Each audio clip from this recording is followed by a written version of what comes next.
खंडणी प्रकरणावरून धनंजय मुंडेंवर आरोप करणाऱ्या सुरेश धसानीच घेतली मुंडेंची भेट। धनंजय मुंडेंच्या डोळ्याचं ऑपरेशन झाल्यानंतर त्यांच्या निवासस्थानी दोन्ही नेत्यांची भेट।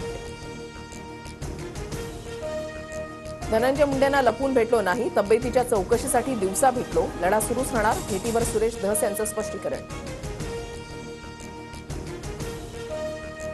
सुरेश धस, धनंजय मुंडे आणि मी 4.5 तास सोबत होतो, मतभेद असतील तर दूर करा असं सांगितलं।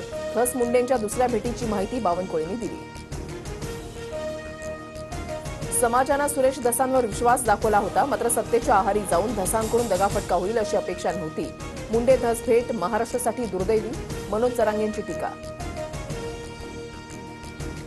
राजकीय सेटिंग पाहून किळस येते, सुरेश धस आणि धनंजय मुंडेंच्या भेटीनंतर अंजली दमानी यांची प्रतिक्रिया। अजित पवारांकडून पुन्हा धनंजय मुंडेंची पाठराखण, मुंडे दोषी ठरत नाही तोवर कारवाई नाही। देवगिरीवरच्या बैठकीत दादांची ठाम भूमिका, सूत्रांची माहिती। माझ्या 73 कोटींच्या घोटाळ्याच्या आरोपानंतर परळी मतदारसंघात रात्रीत रस्ते बनत आहेत, भाजपा आमदार सुरेश धस यांचा दावा। हल्ली भिकारी सुद्धा 1 रुपया घेत नाही, पण आम्ही शेतकऱ्यांना 1 रुपयामध्ये पीक विमा दिला, मात्र काही लोकांनी त्याचाही गैरफायदा घेतला। कृषी मंत्री माणिकराव कोकाटेंचं वादग्रस्त विधान।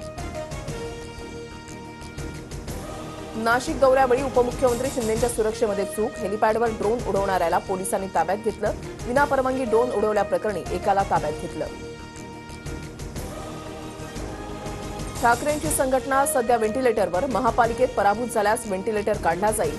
रावसाहेब दानवेंची उद्धव ठाकरेंवर टीका। आरबीआयची मुंबईतील न्यू इंडिया कोऑपरेटिव्ह बँकेवर कारवाई, बँकेतील बहुतांश व्यवहारांवर निर्बंध, ठेवीदारांना ठेवी काढण्यासही मनाई। अंधेरीमधल्या विजयनगर ब्रांच समोर नागरिकांची झुंबड।